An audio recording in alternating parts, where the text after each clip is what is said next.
Then he said to me, Son of man, eat what you find, eat this scroll, and go, speak to the house of Israel. So I opened my mouth, and he fed me this scroll. And he said to me, Son of man, feed your stomach and fill your body with this scroll which I am giving you.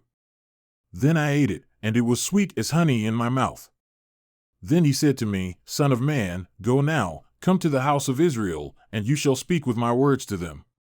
For you are not being sent to a people of unintelligible lips or a difficult tongue, but to the house of Israel, nor to many peoples of unintelligible lips or a difficult tongue, whose words you cannot understand.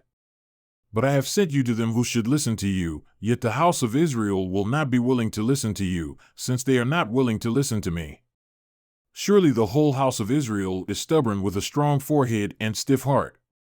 Behold, I have made your face as strong as their faces, and your forehead as strong as their foreheads. Like diamond stronger than flint I have made your forehead. Do not be afraid of them or be dismayed before them, though they are a rebellious house. Moreover, he said to me, Son of man, take into your heart all my words which I will speak to you, and listen with your ears. And go now, come to the exiles, to the sons of your people, and you shall speak to them and say to them, whether they listen or whether they refuse, thus says Lord Yahweh. Then the Spirit lifted me up, and I heard a great rumbling sound behind me, blessed be the glory of Yahweh in his place. And I heard the sound of the wings of the living creatures touching one another, and the sound of the wheels beside them, even a great rumbling sound. So the Spirit lifted me up and took me away, and I went embittered in the wrath of my spirit, and the hand of Yahweh was strong on me.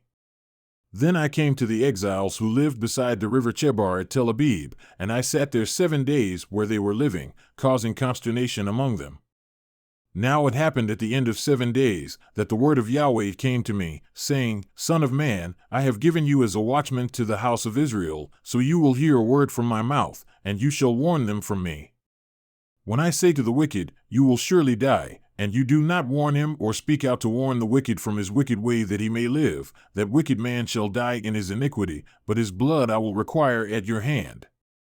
Yet if you have warned the wicked, and he does not turn from his wickedness or from his wicked way, he shall die in his iniquity, but you have delivered yourself. Again, when a righteous man turns away from his righteousness and does evil, and I put a stumbling block before him, he will die. Since you have not warned him, he shall die in his sin, and his righteous deeds which he has done shall not be remembered, but his blood I will require at your hand. However, if you have warned the righteous man that the righteous should not sin, and he does not sin, he shall surely live, because he took warning, and you have delivered yourself. And the hand of Yahweh was on me there, and he said to me, Get up, go out to the plain, and there I will speak to you. So I got up and went out to the plain, and behold, the glory of Yahweh was standing there, like the glory which I saw by the river Chebar, and I fell on my face. The Spirit then entered me and caused me to stand on my feet, and he spoke with me and said to me, Go, shut yourself up in your house. Now as for you, son of man, they will put ropes on you and bind you with them so that you cannot go out among them. Moreover, I will make your tongue cling to the roof of your mouth so that you will be mute and cannot be a man who reproves them, for they are a rebellious house.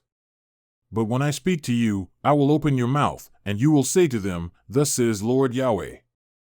He who hears, let him hear, and he who refuses, let him refuse, for they are a rebellious house.